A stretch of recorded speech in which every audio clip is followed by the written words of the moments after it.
Hebrews chapter 9. Then verily the first covenant had also ordinances of divine service and a worldly sanctuary.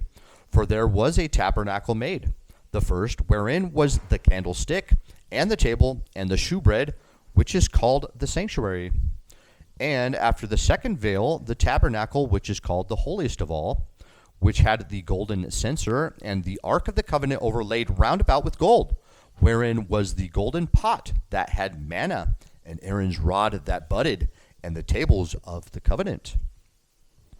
And over it the cherubims of glory shadowing the mercyseat, of which we cannot now speak particularly. Now when these things were thus ordained, the priest went always into the first tabernacle, accomplishing the service of God. But into the second went the high priest alone, once every year, not without blood, which he offered for himself and for the errors of the people. The Holy Ghost, this signifying that the way into the holiest of all was not yet made manifest, while as the first tabernacle was yet standing, which was a figure for the time then present, in which were offered both gifts and sacrifices that could not make him that did the service perfect, as pertaining to the conscience, which stood only in meats and drinks, and diverse washings, and carnal ordinances imposed on them until the time of Reformation. But Christ, being come an high priest of good things to come, by a greater and more perfect tabernacle, not made with hands, that is to say, not of this building, neither by the blood of goats and calves, but by his own blood he entered into once into the holy place, having obtained eternal redemption for us. For if the blood of bulls and of goats and the ashes of an heifer, sprinkling the unclean, sanctifieth to the purifying of the flesh, how much more shall the blood of Christ, who through the eternal Spirit offered himself without spot to God, purge your conscience from dead works to serve the living God? And for this cause, he is the mediator of the New Testament, that by means of death, for the redemption of the transgressions that were under the first testament, they which are called might receive the promise of an eternal inheritance.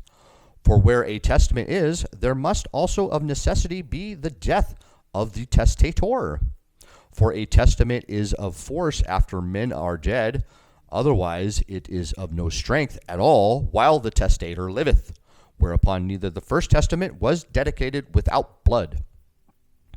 For when Moses had spoken every precept to all the people according to the law, he took the blood of calves and of goats with water and scarlet wool and hyssop, and sprinkled both the book and all the people, saying, This is the blood of the testament which God hath enjoined unto you.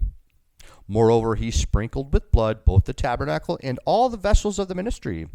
And almost all things are by the law purged with blood, and without shedding of blood is no remission. It was therefore necessary that the patterns of things in the heavens should be purified with these, but the heavenly things themselves with better sacrifices than these.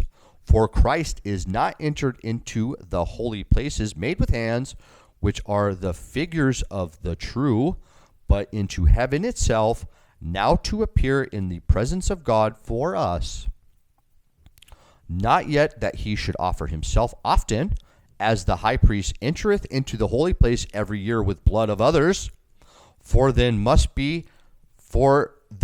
he often have suffered since the foundation of the world. But now once in the end of the world hath he appeared to put away sin by the sacrifice of himself. And as it is appointed unto men once to die, but after this the judgment, so Christ was once offered to bear the sins of many, and unto them that look for him shall he appear the second time without sin unto salvation.